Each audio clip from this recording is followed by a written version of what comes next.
Freelancers, small business owners, consultants, and solopreneurs. Some people are just drawn to working for themselves. I'm Owen Roth. In this show, I have conversations with self-employed folks about their career journeys. Welcome to the Bossless Path podcast. And here we go.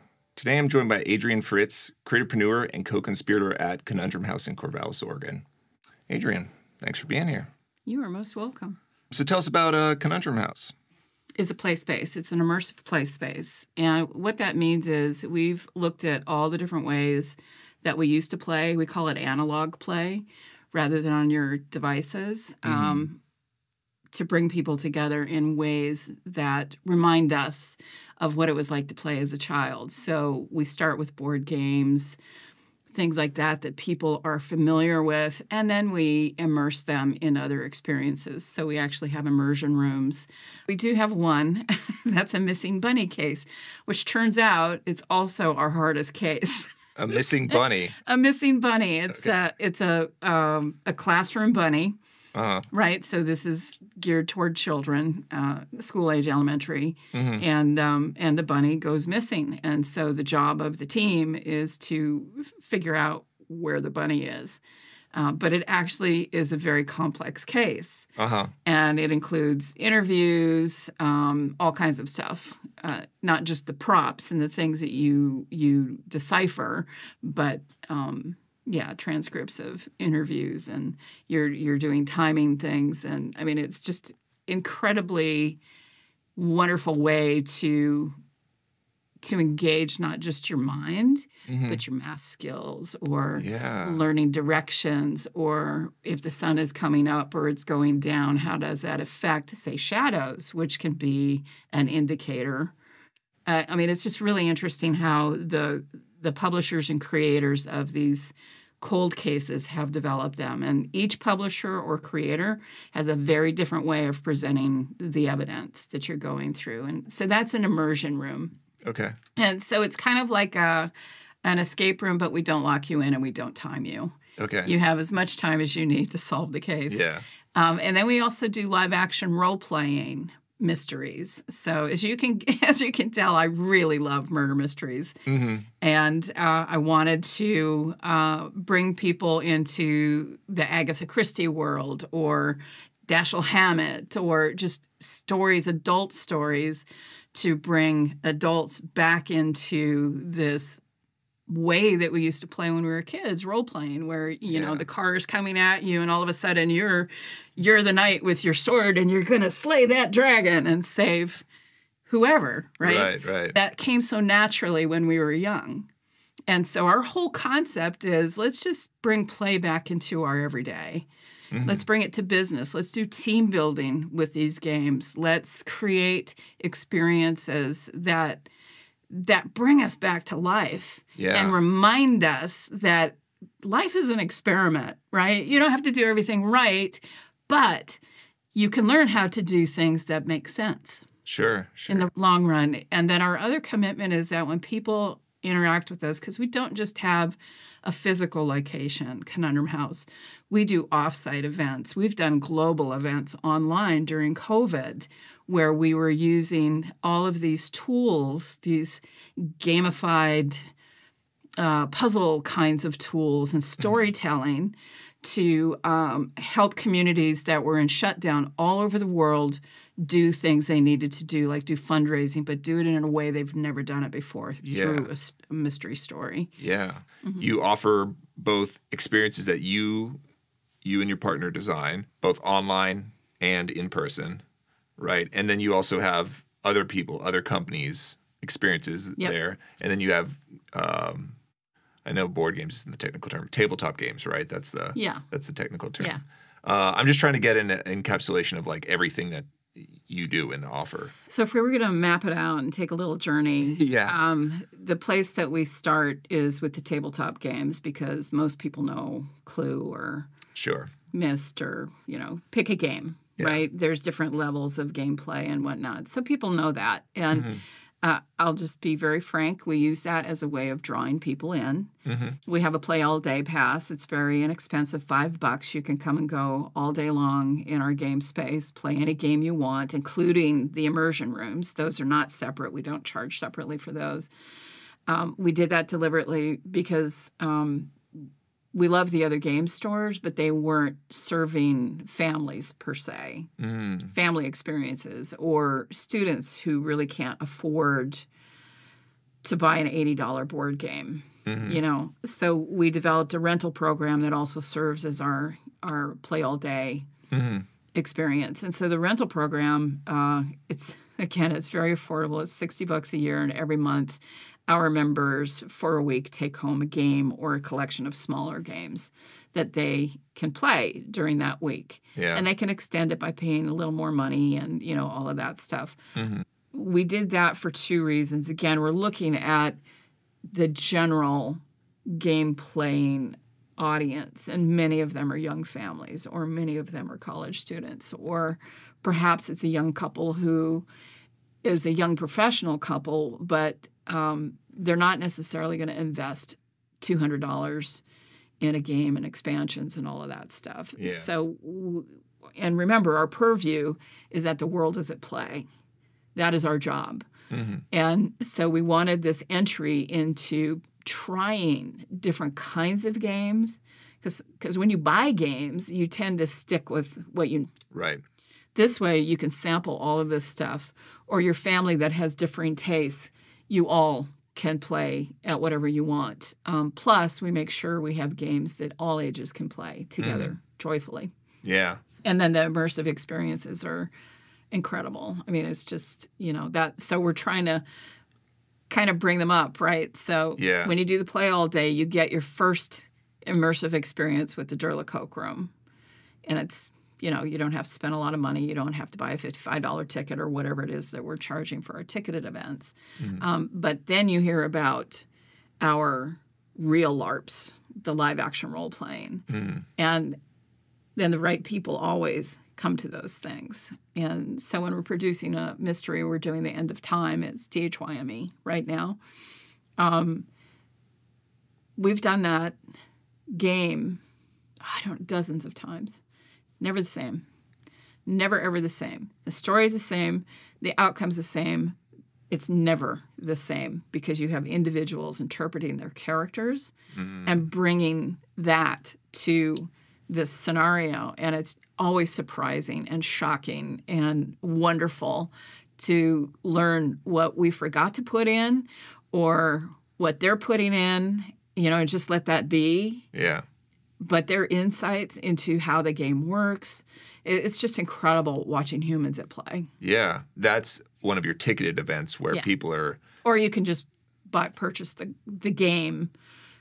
You could book the game from us and bring your group. Oh, okay. Kind of like people probably are more familiar with escape rooms and doing that where you come with a group. Or people who've always heard about these murder mysteries and can't fly to England to do them. Right, yeah. You know, it's like, oh my God, Corvallis is doing this? Somebody at Corvallis is doing this? Yeah. Yeah. Yeah. Okay, cool. So, yeah, you've got, those are kind of two areas that you serve. But it's a transition, right? Sure, Let's take it from what they know into something that's a little unfamiliar, but it preps them for the real experience. Not that those are not real experiences. The other they are. But they're different levels of immersion for sure. Yeah. Let's say you're a business. You come to us. You want to have an unusual experience for your customers or for your employees. The first thing we do with you is we ask you, what is your purpose? Why do you want to do this game? How can we enhance what we already have to meet your purpose? Because we've discovered through our customers over the last 3.5, 4 years that this can be applied in incredible ways to make a huge difference in the culture inside of a company, for example. Yeah. Or to bring a family together that is dispersed across the world who doesn't get to play together. And their goal is to reignite those relationships, you know. And if we know that ahead of time, we can build in certain activities or we can do little twists that will help you achieve that goal. That's so cool. Yeah. As a business person myself, I'm curious how all this works. It sounds like it must take an incredible amount of time to put these together. How do you figure out how you're going to charge and be able to, make a living? And that's the bigger game, right? Yeah, that's the bigger game. Yeah. And when we started this, it's like we had a billion ideas and we put them all out there and we thought, oh, just a couple of these are going to stick. Unfortunately, all of them stuck. All of them stuck. Yeah. And like true artists, it's really hard to choose. Oh, yeah. Right? It's like we have this little in our pituitary gland. We feel like if we don't have it all, if we're not a squirrel storing away everything and working on it all, you're going to lose it, right? There's that fear. Very familiar. Yes. It's very familiar for me. Right. And so we, thinking that we're still young, 18, I'm 63 and my partner is 61. Thinking we're still young and can do all-nighters and, 7 days a week of work and all of that stuff. That's essentially how we've done it up till now. And it's been an incredible journey. This is my last business. I am not going to start another new business beyond Remarkable Arts, which is our actual company that does this kind of development work, and Conundrum House. This is my last. I've been an entrepreneur since I was 16, and it's like, okay, I think I can probably stop with the entrepreneurial hat and somewhere in the next few years become the mentor, become the, I don't want to say the wise person, but the rich resource to have this be somebody else's. Right, Yeah. So we're in a process right now, post-COVID. I mean, COVID was a huge boom for us because we were able to develop all this stuff in the ether and kind of see how we can bring some of that into real life. And then when we did Spectres, it's like, oh, how do we bring this then to other forms of gaming and relationships around gaming and stuff, which is where we started bringing in the artists and the other game developers and all of that. But now... what I want and what my partner wants is to be able to find partners in other communities to take the core business. So that's what we're focused on. What is actually the core business that we can easily put in Medford or in Berlin, and then create a support around it where Conundrum House Berlin becomes a community development project. How do they want to play? Right. What is peculiar to that owner or that group of owners, and what does that look like? And so we had reached a breaking point probably about a year ago where our revenues were increasing, but our expenses were also increasing. And part of our funding, our revenues came from grants that we would apply for and things like that. So there's a tremendous amount of work that goes into applying for and receiving grants. There's a tremendous amount of work in trying to maintain this network of experiences and get it out into a community locally where there really isn't a strong communication channel, media channel in town. So how do you do that? Right. And so the breaking point really became, especially this past year, when we did events from January to December, working around the clock with community help. We tried to have employees, which was an amazing experiment, but it was so costly. And, we're self-funded. Right. So we managed to do it, but we were working ourselves to death because we were doing day job work and side work and everything to make sure we could maintain the experiment long enough to figure out how we could do that in the future, which is not the smartest way to do things. Wasn't sustainable. No. And so we laid everybody off just before our biggest season, which is October, November, December. And it was hard. It was really hard because one of our people, Stacy, amazing social media master, with us, she became incredible.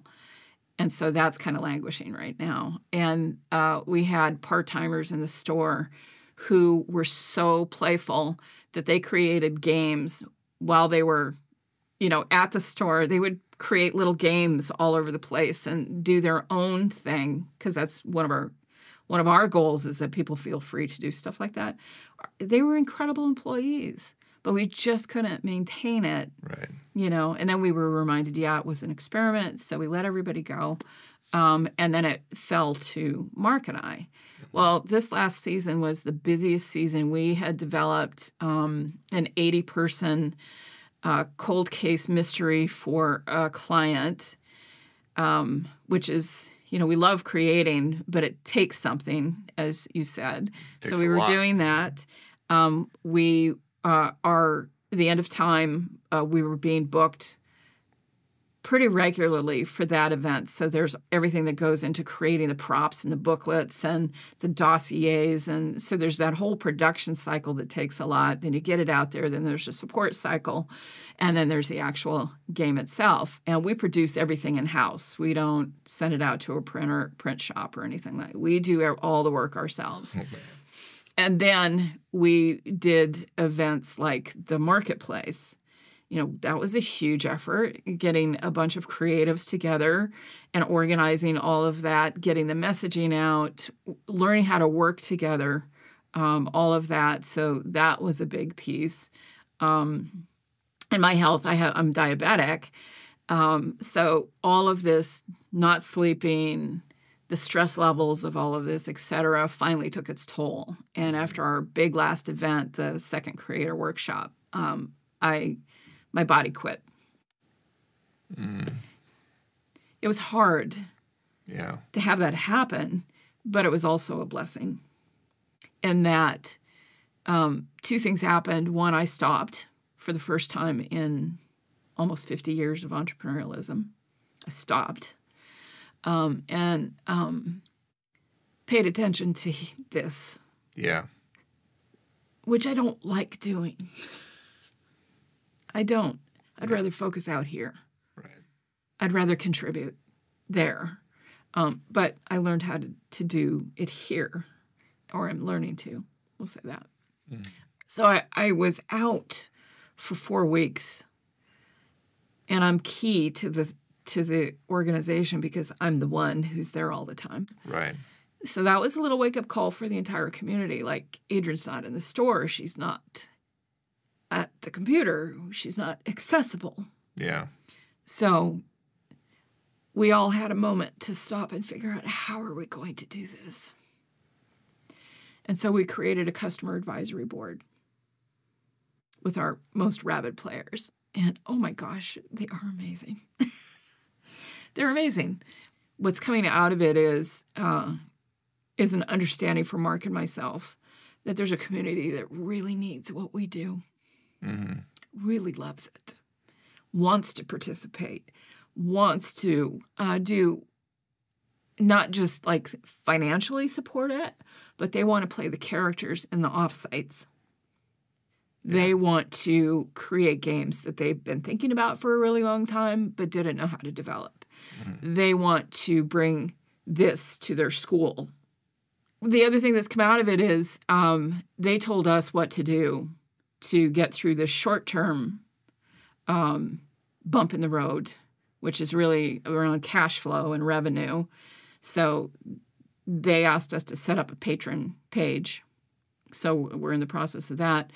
And then they also talked with us about how to create business leads, hot leads together. And so we've been meeting individually with them about their community where they want to see what we do there making a difference and how they can talk about it. Okay. And then they're telling us what materials to create to support a very simple conversation that they're having in their communities. Yeah. Had I not collapsed, we would not have this kind of interaction. Yeah. And then it also reminded us that the way we want to do business is not, it's not about money for us. Money's necessary. Sure. It's not evil. It's a thing that you must have. However, we're interested in transforming the world through play. Mm-hmm. And so are our customers, it turns out. And so we're exploring like a multi-agency cooperative where each category of groups that interact with us has an ownership stake in the company, in their local branch of Conundrum House. Yeah. Yeah. So that's something I would never have considered exploring. Yeah. But that's ultimately what we want to do. I mean, it's like the ultimate board game, right? Where each person, the army and the medical staff and the governments, like everybody now has a say in how this grows for their community, which, as I said earlier, that is our goal. Right. If it's a Berlin Conundrum House, it is the community that creates it. You may have the leader who we call a business owner, and it will be profitable for them. And it'll be profitable if they determine they want to do a co-op, for example. But the purpose behind a co-op is not to become super wealthy. The purpose is to bring a service or goods into a community at a reasonable cost that everyone benefits from. And you have a say. Yeah. You have a say. Yeah. Which is something we don't typically have in capitalism. I mean, I've worked with global companies, and that's not the goal. The goal is the shareholder goal, or the goal is I want to be rich and, here's my exit strategy. And I've worked in tech and advertising, and I've done everything I've ever wanted to do in life. But it all seems to destroy us at a certain point when it becomes too big or we become too distant from the original vision that inspired whatever the company or organization is. We seem to forget, and I did that too, I forgot that what we were building was not a mom and pop company. We were building a community business. I forgot. So we were doing it alone. Yeah. And so it's easy to forget when you're in the throes of building a business. Yeah. Because survival kicks in, right? And, the amygdala or whatever, that little part of our animal brain, that kicks in. And then it's all about survival. Right. And so you lose focus, which makes it worse. And you start to make mistakes. You start to alienate people. You start to forget who you are inside of that conversation. So it takes something to remain yourself when you're building a business. Yeah. We have this, I don't know, maybe out of reach vision where we believe if we are playing, then we're not warring. So that's our goal, is to transform the world through play. That's both an ambitious and a very cool goal. Oh, we transform the world through transforming ourselves. So if you're reminded of these skill sets in this fun way that you have been in life, and we tell you, you can take this into your everyday, it changes people's lives instantly. Yeah. Just through a game. I personally have, some form of play has always been important in my life. And I'm in my mid-30s now, but I, like probably you do, still feel like, I'm still a teenager or a kid in heart, because I'm always integrating some type of play, whether it's video games or sports or board games, what have you. And that is such an important part to have that element in your life. So it's really cool that you guys are well, and we noticed that even ourselves, we were spending more time on our phones. Yeah. Rather than this. Right. We were spending more time at work, working too many hours on a device. We have huge panels because we create games. So we're writers and designers and all of that stuff. So we have these huge computer screen setups, but you get lost in that. We get lost in that. So, there's little timers to say, okay, it's time to get up and go for a short walk. Right, right. Yeah, don't eat lunch in front of your computer. That's one of my agreements with my physical therapist now. I need to partake in that type of agreement with someone. I'm terrible about that. Accountability outside of myself is so important because I get tunnel vision. Sure, yeah. And all I want to do is create this stuff for people or refine it or I got to figure out how to run the business. That's the other piece that I don't I haven't quite transformed my own attitude about that as a game, like I did in the beginning, and then we had to survive COVID. Right.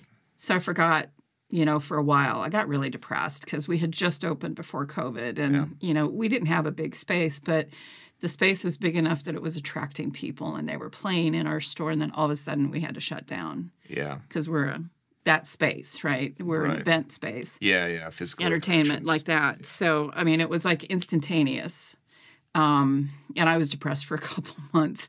Yeah. And we're both, my partner is my life partner as well, Mark Vanderpool, and he's an IT tech person, a software engineer. And we had already been doing a lot of stuff online through Zoom and stuff. Prior to the pandemic. Yeah, we love technology. Love technology. Technology it can both free you and trap you, right? But we prefer to think of it as another toy.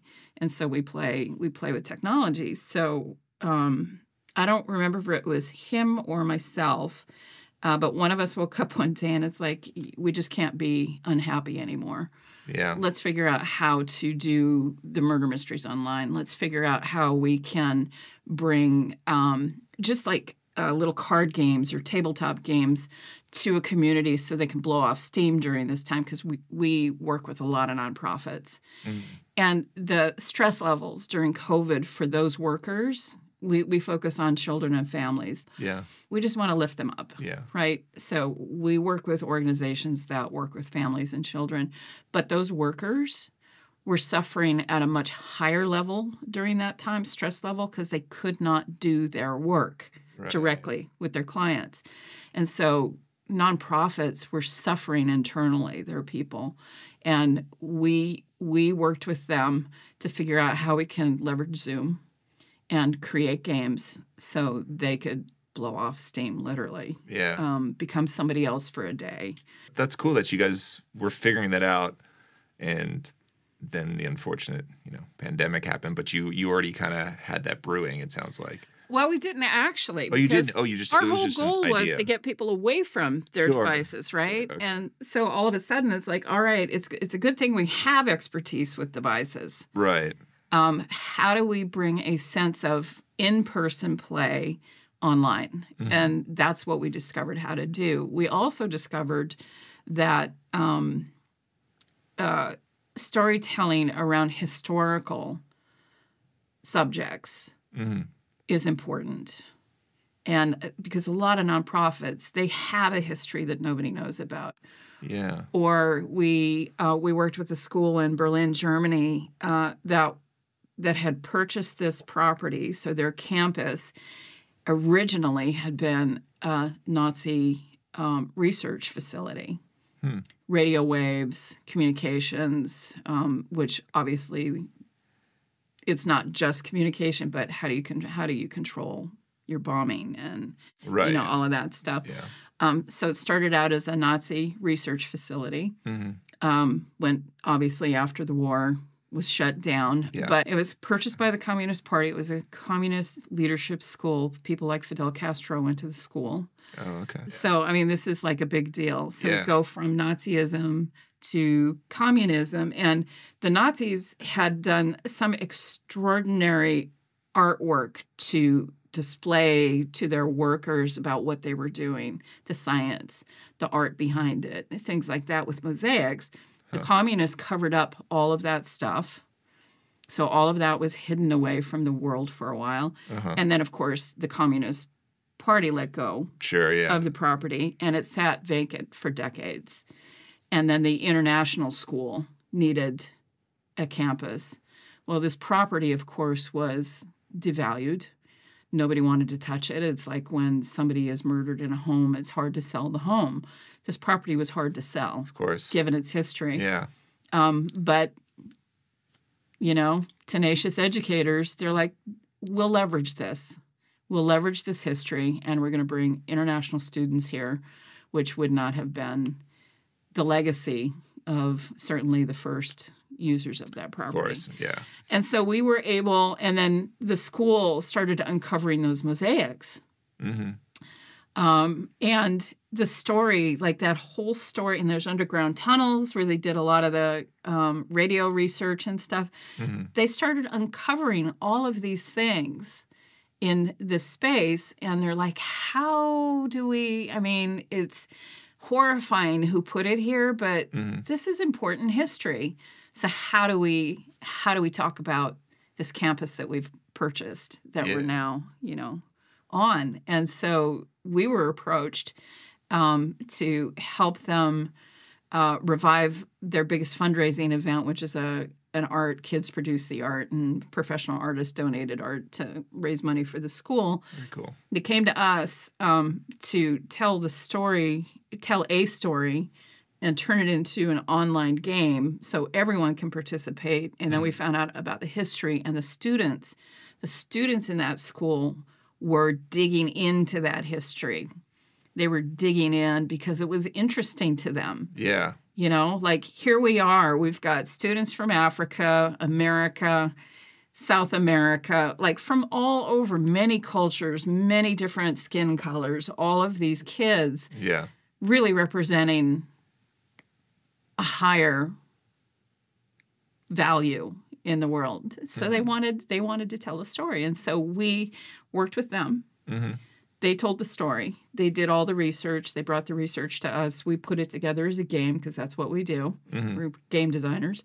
And they were able to leverage that as an interactive show that included the art, the mosaics, pottery that they found that had some kind of radioactive material that was part of it so it would glow. And we built a website for it. And it was this chat log that was going on. And so the students were portraying themselves as having graduated from school. So this is their future life. Okay. Coming back for a reunion. And there's this intrigue, this thing that's happening. And they're sharing it with the entire world through these web tools. Yeah. And they raised more money with that event than they had raised all the time that they've been fundraising. Wow, that's so cool. For the school. So, long story, yes. But that's where we got to cut our teeth on leveraging history, leveraging science, technology, leveraging working with the people who are passionate about their thing. Sure. Incorporating their voices in the game and then literally incorporating them because they were portraying the characters in the game because we do live action role play. And they embodied the entire thing while the parents are playing along with them. The teachers are playing it. Like all of a sudden, the school is interacting with one another, the people of the school, in ways they hadn't in a very long time. Yeah, it's crossing age barriers and all putting everyone. Yeah. Curious how the international school in Germany, how did they find you? Like this little... relation. Mark's sister was a teacher at the school. They were in a bind. They really needed to be able to activate their community. And she just said, can you guys do this? And we were like, yeah, I think we can. Yeah. Later, we were discovered just through the internet. We would just put stuff up. Here's Via a project other we did. clients. Yeah, we ended up doing a lot of other online events during that, but then we got called by the Benton County Historic Resources Commission. So their county planner who works with the HRC had discovered our website and our business during COVID. So we're still in shutdown. Yeah. Okay. Right? Still in shutdown. But that also meant that the historic preservation groups couldn't do the work of historic preservation as well because they rely on tours, storytelling about resources, all of that stuff. So their planner called us and said, hey, we're in this pickle because like for 2 years, we haven't been able to interact with the local citizenry on what's happening around historic resources, like the Van Buren Bridge. So it was becoming imperative to figure out how to engage the local community physically, safely during COVID and allowing them to do the work of the commission, which is figuring out ways to preserve these things. The Van Buren Bridge, unfortunately, we lost during that. But the pivot for all of us is what was the significance of that bridge? How do we capture those stories, all of that stuff? Well, we created a game, a county-wide game called Spectres Past. So this version was Spectres of Benton County Past. And we asked them to give us 4 to 7 resources to play with, to tell the stories of. When you say resources, what do you mean exactly? These are buildings like the courthouse or City Hall or the Van Buren Bridge, but it's also locations that don't have houses, the confluence of Marys River and the Willamette River. There's that trading space that Native Americans used. And that is significant. Yeah. It's significant. But it was also occupied by a religious group for a while, too. So, I mean, there's like all these bits of history attached to these things that are actually significant to the development of Oregon and our local community. That is an underpinning of how we behave, and we're just not even aware of it. Right. Because we're not aware of the history that we're built on. So we devised a way to take these. We ended up just using, I think, 4 or 5 resources, buildings in this case, for the first year. And we were to launch the game during Historic Preservation Month, which is May. So it's the entire month, right? And we're like, we've always wanted to do kind of like TV shows and stuff. So why don't we create an episodic game where each week we release a game related to a resource? Yeah. And part of that game tells you where the next resource is for the next part, the next leg of the game. Okay, so that link, yeah. And then it Exotic, became, like you said. yeah, right? So, and it was all throughout the county. So the Grange, which is over on Greenberry, to the Bridge and City Hall, et cetera. And so we also identified, it takes a lot of research to do these things. Oh, I can imagine. Yeah. And we love working with the historic groups because, it's at their fingertips, which is nice. Our job is to take that volume of information, absorb what we can, and then bring it down to a concise story. So we decided early on the story in the game that we're telling, the overarching story was women's rights in Oregon that first year. But we didn't say that overtly. What we said was, you go to the first location, the Van Buren Bridge, and through the voices of people associated with it in the past, you're going to learn about the bridge and its significance in all of Oregon. It's a very significant bridge in terms of the mechanics and how they built it, the swing bridge. And the story was told through puzzles because ghosts, of course, cannot speak in English or Russian or any other known language. They have to get through the ether to speak to us in ways that are confusing to us, but then we get to make sense out of it. So we developed an entire set of games that linked one to the next, to the next, to the next, and you went through that. And then it revealed the story of the ghost that is speaking to you, as well as the importance of the resource, as well as clues to where you're headed next. Yeah. Man, this sounds like a ton of work. It is. I can only imagine how much it is to absorb that information and then figure out a way to concisely piece it out in an entertaining way. Well, and we had never done anything like this before. And then the additional requirement, or desire, I should say, we made it a requirement, but they had a desire to reach the younger generation. Well, you have to meet people where they are, and guess what device they use? Phones. Their cell phones. Yeah. And so we found an appropriate app that we could integrate into the game. So we had PDFs and paper versions of the game all over the county. Then we had a mobile app that you could play the game, but it's an on foot. It's a geocaching. Okay. Right? Yeah. But used for an analog experience, which that's a whole nother story. So that, and then we also used the website so families could share with their distributed families and friends this experience. So you could do it online as well. So we had 3 modes of playing this game: paper, mobile, and website. Very well thought out. We had a mission. Yeah. Did you accomplish that mission? We did accomplish the mission. Our first season went well. We were surprised. Participation was low in terms of what we really wanted to do, but it was high in that families, students, roommates came out and played this game. And we had ways where you'd call phone numbers and you'd get a message from a ghost and it would have clues in it, and you had to decipher what that was to get more information and move on, et cetera. Wow. So we were using all kinds of, because we like that. It's immersion, Yeah, right? I was just going to say immersive. It sounds incredibly immersive. Yeah. Yeah. Yeah. So that was season 1, and we've done 3 seasons thus far. I'm not going to reveal what the themes of the other 2 are. The other piece is with each chunk that you uncover, it leads you to the bigger story. You don't get it right away because we're not overt about that, which was women's rights. So we focused on the storytelling, but there was always a chunk in there that you had to take with you through every location to have the whole story revealed.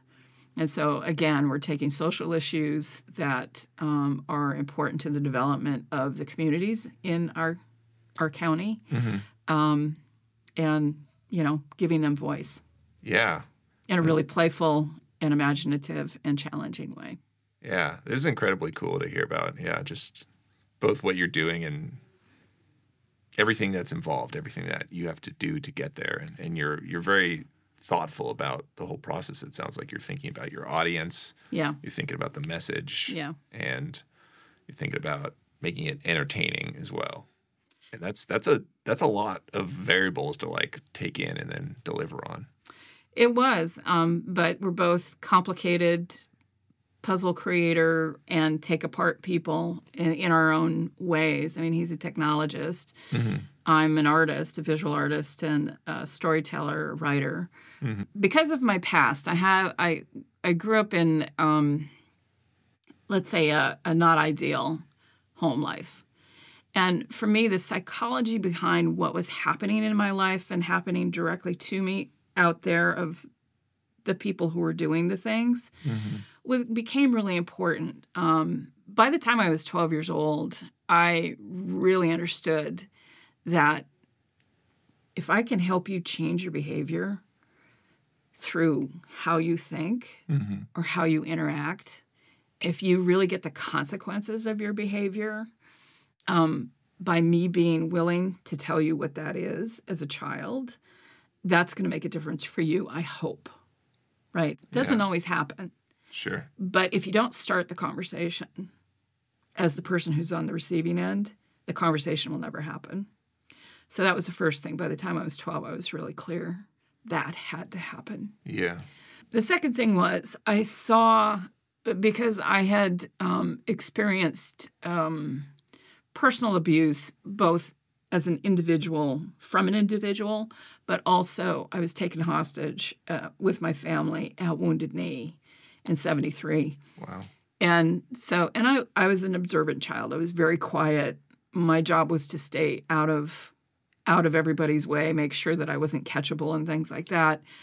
But when you're in a hostage situation like that, what I was mostly was an observer, like experiencing that, having all the bad things happen, but still watching. And what I noticed is that the personal violence that I experienced, the perpetrator, his behaviors were the same behaviors that a mob was displaying.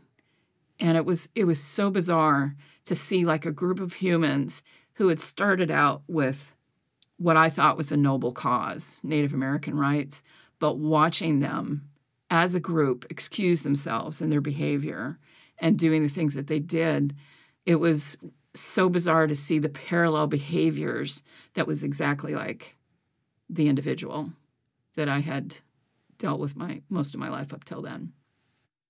And so that's where my notion that where go the least of us, where you go and how you behave is how we all behave. So I saw a parallel that I wanted to take advantage of as I grew up. So I chose a different path than other people might have chosen. And so I was an activist at an early age. Yeah. And you can see it in everything I do. Right. Let's bring the story to the forefront so we can do something about it. Well, I'm sorry you went through that. That sounds incredibly informative. I wouldn't be who I am. It's helped shape who you are, it sounds like. Yeah. And I learned about making choices about how I think and how I behave. Am I perfect? Heck no. Yeah. No, I've made a lot of mistakes.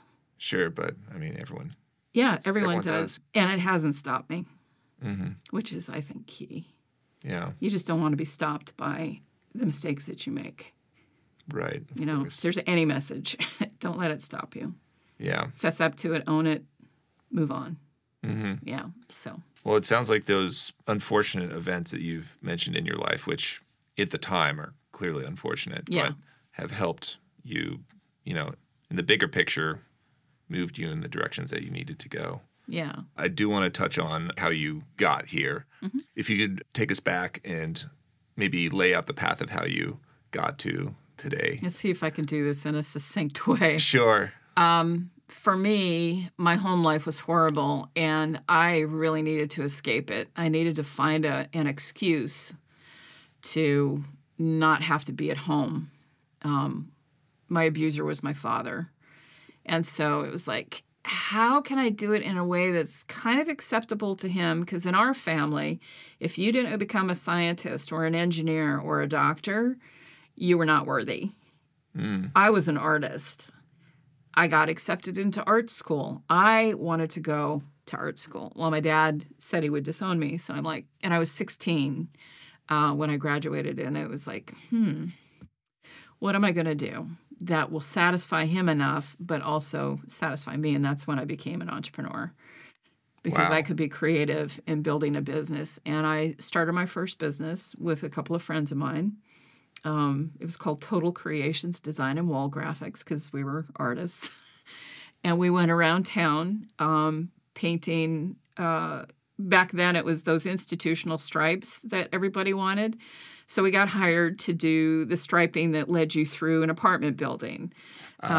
Or we got hired by this, probably one of the most fun ones was a beauty agent or a beauty shop wanted like a bubble scenario painted on their wall, a mural. And so we came in and we did that, but then we put 3D bits on where the bubbles are. So you could change them out and have different hairstyles and things like that. Yeah. So that was my very first business. The partnership failed utterly. I almost lost my friends.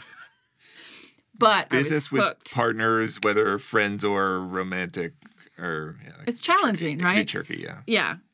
But I was hooked because Dad didn't try to trap me or complain about what I was doing. Mm-hmm. And I was still being creative. And so my next business was a solo gig. I called it The Artists. I was 17. Yeah, I was 17. And there was no one representing in our town in Rapid City, South Dakota, artists and getting them into places to display so people could buy their stuff, be exposed to it and then buy it. And so I became an artist agent at 16, 17, started this company, and I went and recruited some of the best artisans in town. Del Ironcloud, he's a Lakota oil painter, extraordinary talent. He was a yes immediately. And he's the one whose name I remember most, but I had a weaver. I never had really thought about weaving as an art form. This woman was extraordinary, but no one was helping them get the word out. And so I would book them in business buildings with multi-offices, or I would get them a show at the gallery, or I would set up a show at a hotel. So by the time I was 18 years old, I had already started this process of empowering other artists. That's incredible at that age. I mean, I wasn't thinking of that stuff to that It was degree. my escape. Yeah. And it was still related to what I loved. Yeah. Art. I wasn't producing the art, but yeah, but it's in the at least field I of... was there, and the business was an art form for me as a kid. And it's been that way ever since. Business building isn't, for me, an endeavor to... has nothing to do with money. It has everything to do with my freedom. Right. And everything to do with taking my freedom and using it in a way that's going to empower others. So that's a pattern. So that's where it started. Were you in school during that, or? I had just started college. Because you said 16? Was that? 16. 16 is when I started the mural company. 17, we're out of school. I'm getting ready to go to the South Dakota School of Mines and Technology. my area of focus, and this also pleased my dad, so he stayed away from me. I was an electrical engineering physics double major. Double E because I had done a project in high school using holography. I wanted to make holographic films. So this is before Star Wars. And this is how ingenious I can be, right? It's like, I want to make holographic films. I don't know why I would ever think of that, but I wanted 3D film experience. Of course, there was nothing like that. What there was, though, you could use holography to do scientific testing. And so the two partners, my two friends that became my partner, they also partnered with me in this in this thing. So we talked the university into allowing us to use their laser table to demonstrate for the science fair for people how you can use holography to finally measure stress testing, the stress of materials under certain circumstances. And so we wrote to Kodak. They were the premier film creator of this holographic film. We got to use the laser table at the university, and we created these holographic images showing the measurement and how amazing it was, because it soon after became like an industry standard using holographic and then other ways of being able to visually measure precisely, which you need to do for modern day, the accelerators or any of that stuff. So I was noticed by the dean of the electrical engineering department, and I was invited to come in to that program because I knew I had to go to the engineering school. No two ways about it. Yeah. But I wasn't in charge of what I chose. I was just a yes. Absolutely. You love me. I'm coming. So that's where the double E came from. The physics major, when I took my first physics class, our professor was an author, and he had written half a dozen books. And he demonstrated, like in class, he wasn't that dry professor that just tells you, here's how physics works. And he started the first day with this experiment with dry ice and a balloon or whatever it was. And it was like this big thing that he opened the entire class with, and then he introduced himself. Wow. Okay. And I was hooked. Yeah, what a way to actually get people's attention and keep it. Yes, I was absolutely hooked. And then later I found out he was a writer. And then when I got married to an author who was a science fiction author, we worked with him to work through the ideas that my husband had about the future science of humans. And so there was this collaboration that continued after I left school. But in school, I continued to paint murals. That was my work-study program, one of two, and I also worked in the microbiology lab. I have both. I love both. I love technology, science, math. I love art. I just can't imagine a world without all of it. Yeah. That just doesn't work for me. It's like it all is integrated. It all comes from the same source.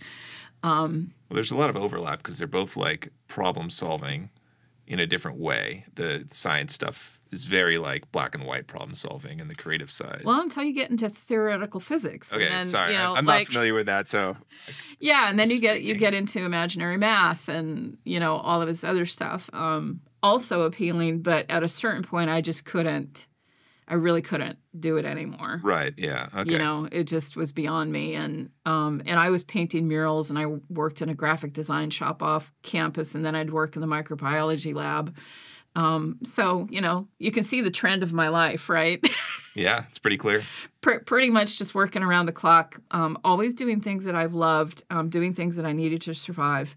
But yeah. Okay, so what was next?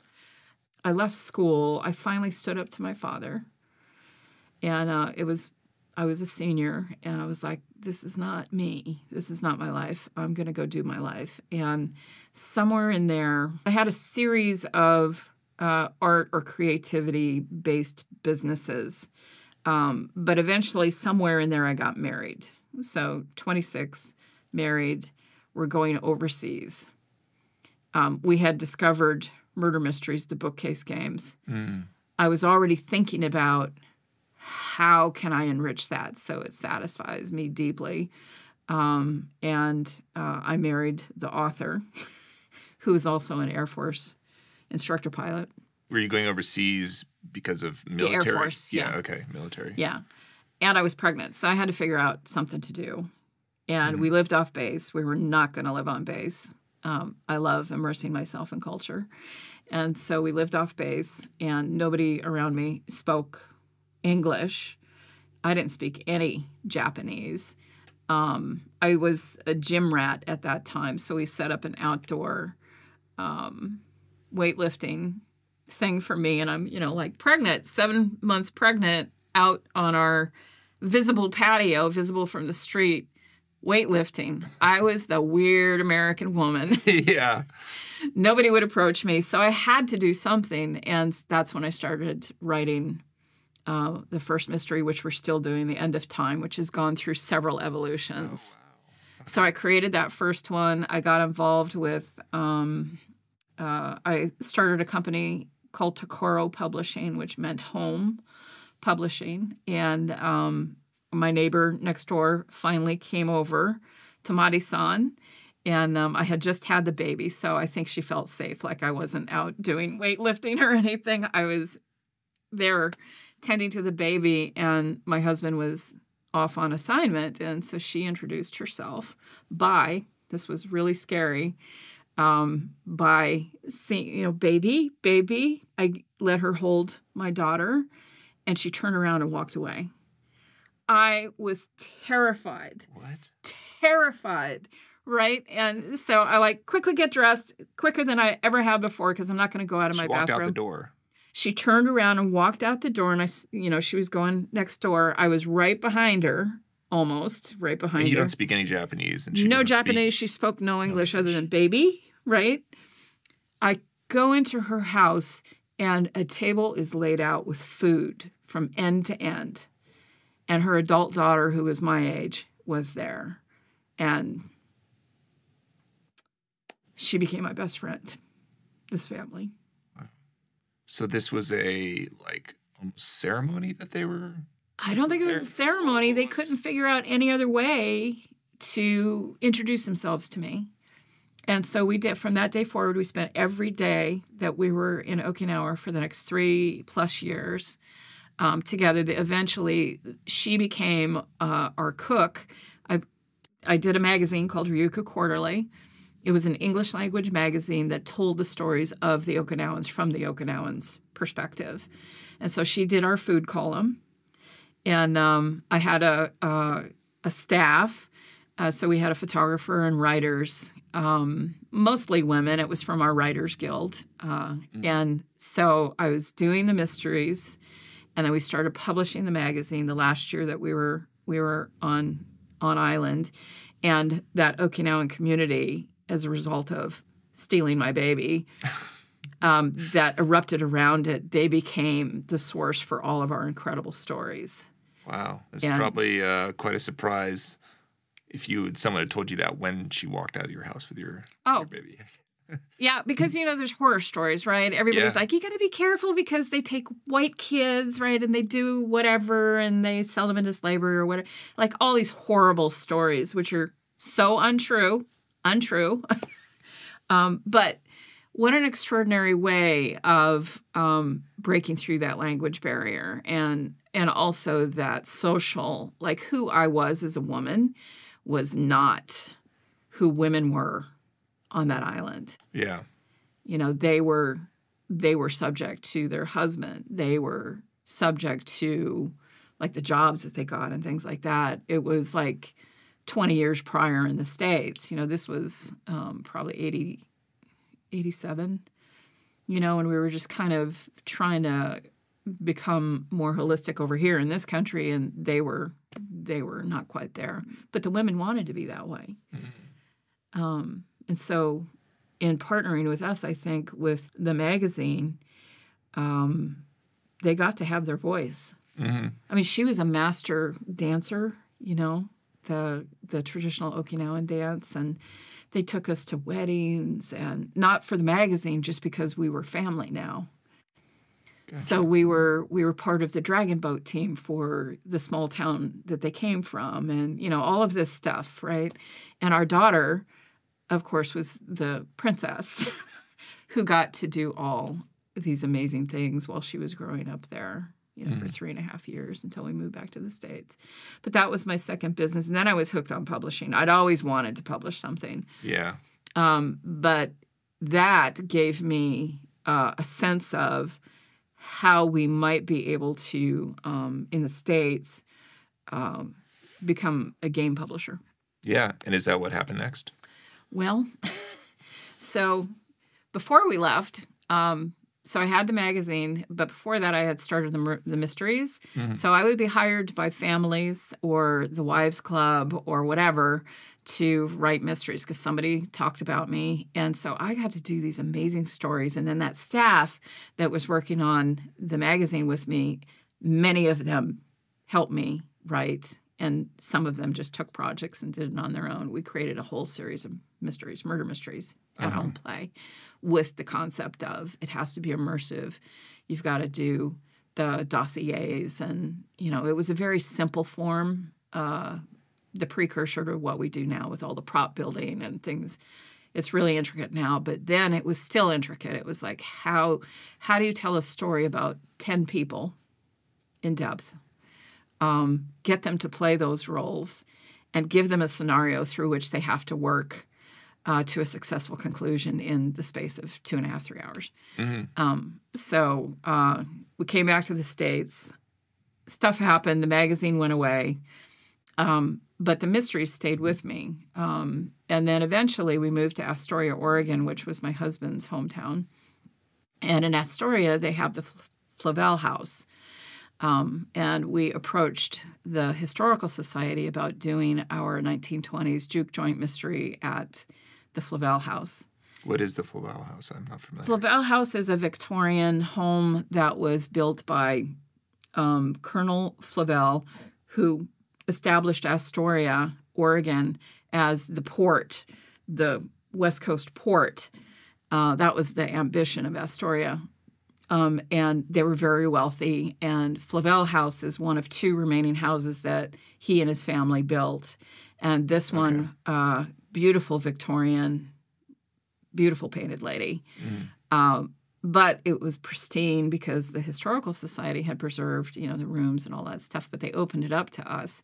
So we were able to do this 1920s juke joint mystery in this historic, beautiful building. Wow. With participants coming from Washington State, coming up from Portland. We got in touch with Antique Car Club. Antique Car Club. Yeah. Okay. So 20 Areas Cars. So some of the participants arrived in these 1920 cars driven by the owner. Right. And they would drop them off, and these people would come in full regalia. Wow. In character because they got their dossiers ahead of time, and then we did our murder mysteries. Wow. And then I was hooked on history. Prior to that, I hated history. It was like, Well, Okinawan actually converted me because the history of Okinawa is very interesting. Yeah. But by the time Flavel House happened, I was just completely and totally hooked on history. Yeah. Okay. And its importance. Fast forward, I did a whole bunch of stuff. I built websites in the early .com days with a team, and we had a company doing that. My son and I had a company called Marketing Moxie. He was 16, and I was however old I was, but he wanted to do something unusual. Mm-hmm. Super smart kid, so we started Marketing Moxie, and we did we called them online presence packages. So we did what we knew about building the websites, incorporating social media, which at that time was really Google, and I can't even remember the names of the sites. But we did that, and then he got sick of working with his mother, so he went off and did a genius thing and got hired by companies that took in all his skill sets. And now he's an internet security company. But he just kind of does what he wants too. Yeah. He models that after me. I was going to say probably a lot learned from you. Yeah. And then there were a couple of failed ventures in there because I had investors, like money, literally cash, stack on the table, do what you want. But I didn't have the internal steel I have now to do exactly what I wanted to do, which is what I'm doing now with Conundrum House and with Remarkable Arts. So I did some kind of morphed things, and of course it didn't work. And I did some advertising stuff and just all of this. During my advertising stint, though, I discovered I came out of the closet as a visual artist. So I'd hidden that all these years. Oh, really? By being an entrepreneur. Yep. Nobody knew I was a visual artist except my husband, who was my ex-husband by then. Why was this hidden? Well, it's the psychological makeup of being a post-traumatic stress person. Yeah. Okay. So, and for me, it wasn't just one event or it was a series of events and it was a series of perpetrators. Yeah. So the flavor of PTSD that I have also, everything gets complicated because then there's anxiety disorders attached to it. There's healthy identity things that are not working, right? Yeah. So there's a lot to overcome in terms of how my brain was formed and the messages that I was interpreting from my brain and the way that I would just really misuse myself. Yeah. Right? Like I said, it was easy out here. I can support anybody in the world. I can help you make millions of dollars. But when it came to my thing, it was very difficult. Yeah, I see. Yeah. And so it's been a lifelong, I don't want to call it a battle, because it's been more like an exploratory experience. Does this work? Does that work? And most things didn't work. Yeah. There are things that work, though. Yeah. And it's mostly about mindset. Well, you sound like you're very resilient just in general. Like you've had to be to get to where you are today. I don't know where the tenaciousness comes from, because when I was on the reservation in those formative years, all of my friends were suffering. The level of abuse of children on the reservation was very, very high. And, you could see why gangs form because there's no safety. Yeah. There's no adult that you can trust. And you do that. You form groups. But then the groups are battling each other because that's the modeling, right? And so it's just this hugely violent way of forming. But by the time you're 13, your entire system is set. It is flexible in one sense, but you don't know that. Right. Because you react instantly. Boom, boom, boom, boom. And it's always those things that kept you safe, that literally kept you alive, that kept you from being sexually assaulted, that kept you from being cut, whatever it was. Those reactions run your life. Yeah. That whole process of wanting to do these things, being compelled, like couldn't stop me from creating. You couldn't. Never. I don't think that could ever happen. But not knowing how to have it be the success in terms of my own success, but also the success of what it generates outside of itself. If you're empowering communities, how do you make that sustainable? Right. And that's a big part of what we're doing with this last business. And I think because it's my last business, all of that stuff that I have learned and tried to incorporate in myself is now solidifying. Because this is it. There is no other business I'm going to do. I've done 20 different things in the world, some successful, most not. And some projects I want to get back to, too, but I'll do that in retirement. Like I did things inside the women's prison in Wilsonville that were just extraordinary, combining art, conversation, and then the physical aspects of changing your mind as you're doing this process that I developed, I just watched people change.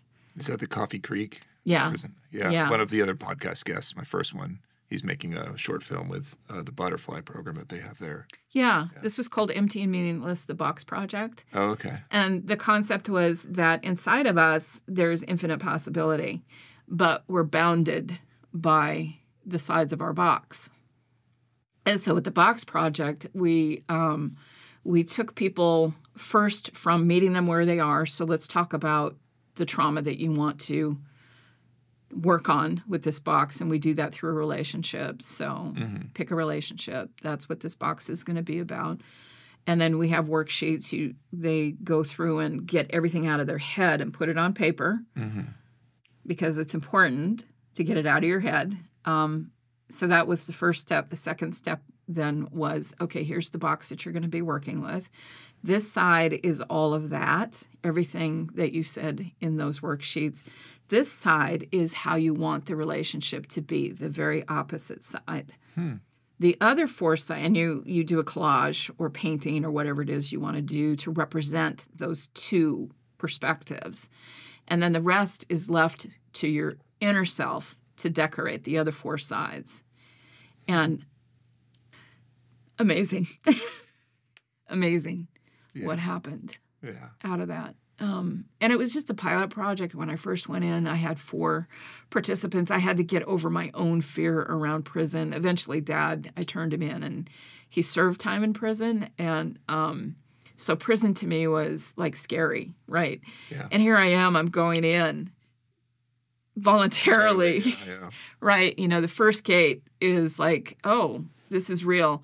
The second gate into a prison is like, oh my God, if I have to, I can't get out of here. And then you go into a facility. And in the training leading up to that, you're trained how to be a hostage, which I already had experience with, right? So you can imagine the triggers that would be happening, right? So you're trained how to be a hostage. By the time you're in the building, all I'm thinking about is, oh my God, what have I done? Right. What have I done? And then they put me in a room with inmates without any of the counselors or facilitators. And I really had to get over myself quickly and just talk to them like they were me, humans. Right. And they were my first participants. And finally, the facilitator showed up, and we had already bonded. We were already talking about the process that I was about to take them through. And they developed the first boxes.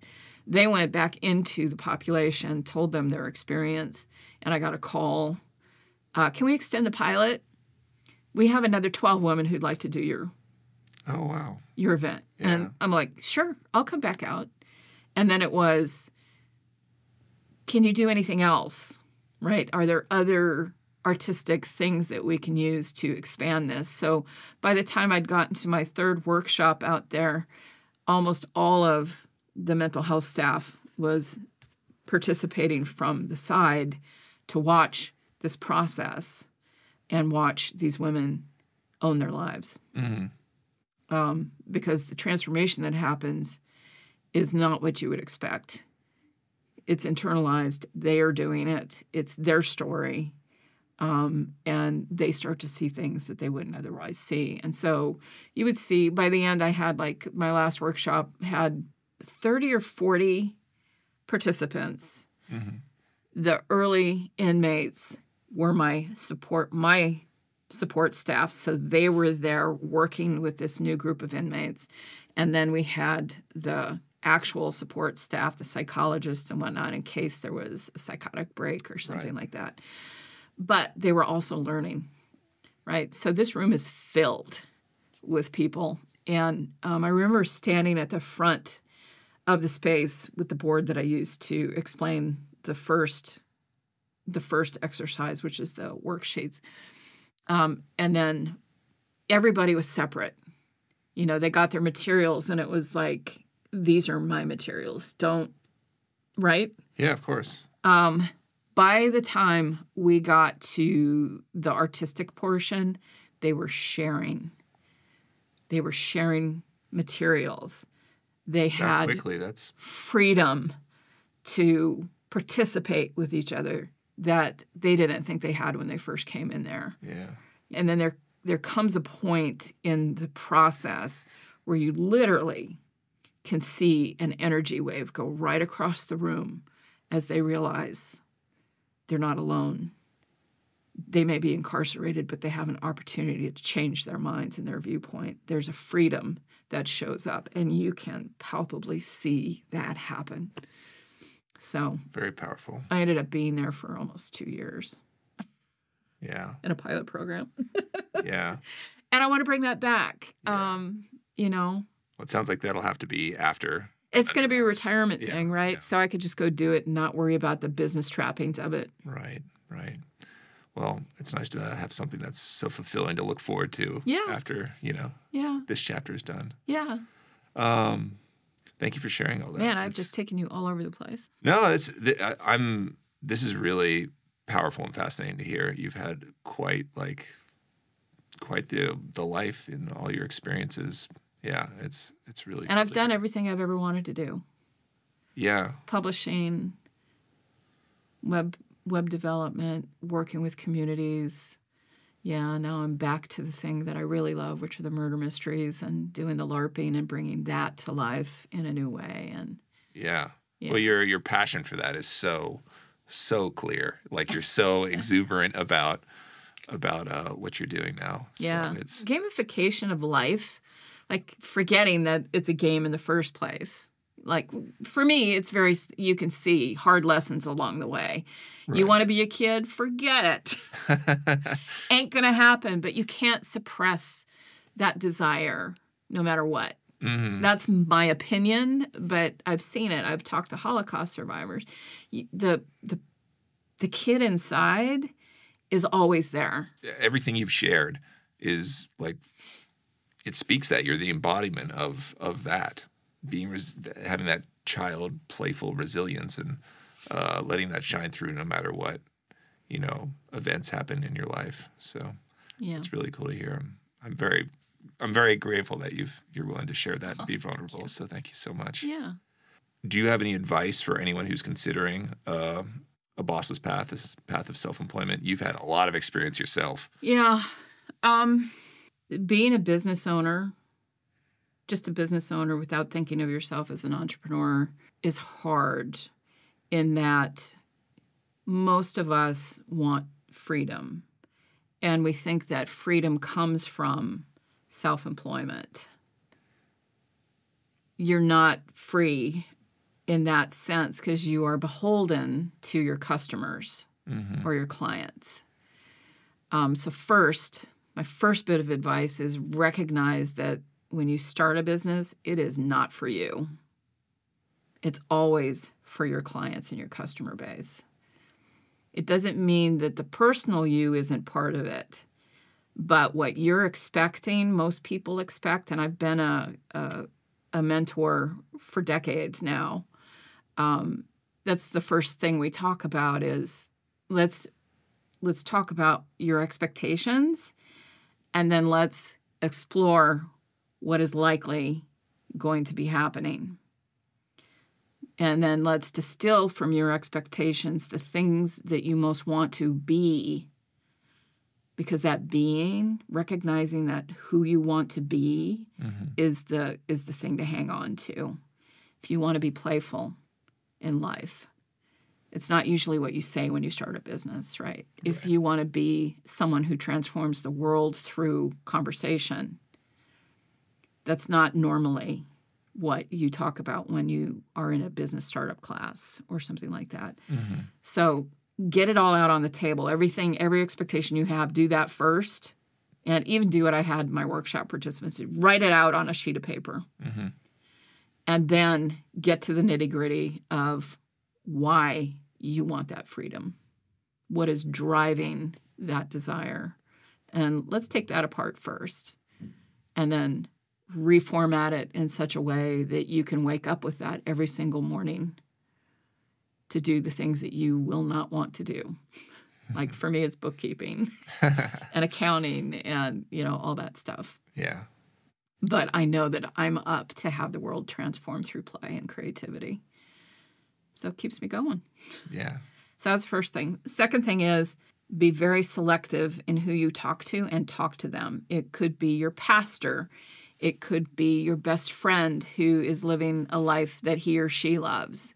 It could be a business leader in your community.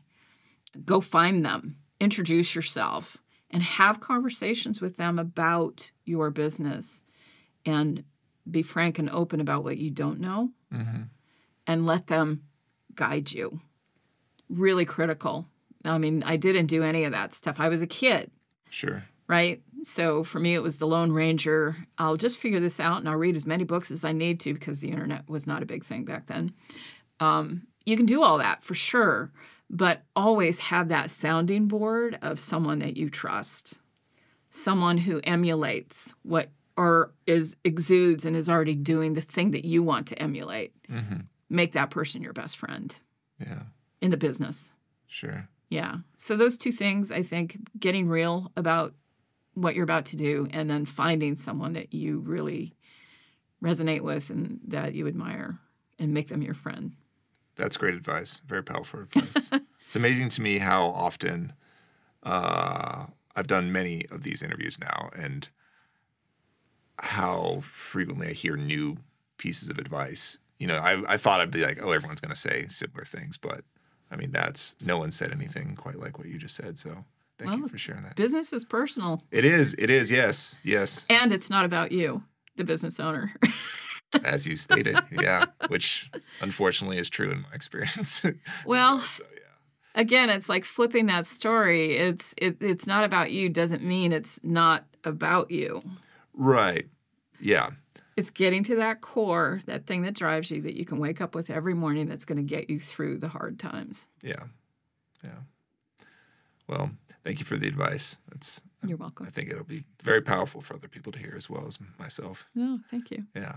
So how can people get in touch with you? If you're interested in like the play aspect of what I do, it's a website, conundrum.house, not conundrumhouse.com. It's conundrum.house. Our entire... Well, there's so much that we do, but most of it's there. So you can get a hold of us. Any email that you send is going to go to myself, but also to my partner, Mark. The other way is to send an email directly to me, Adrienne, that's Adrienne, at RemarkableArts, ARTS, with an S at the end, .biz, B-I-Z. That's my top inbox. So those are the two best ways to find us. Yeah. Well, thank you, Adrienne. This has been a really great conversation. I appreciate you taking the time out of your very busy days. Yes.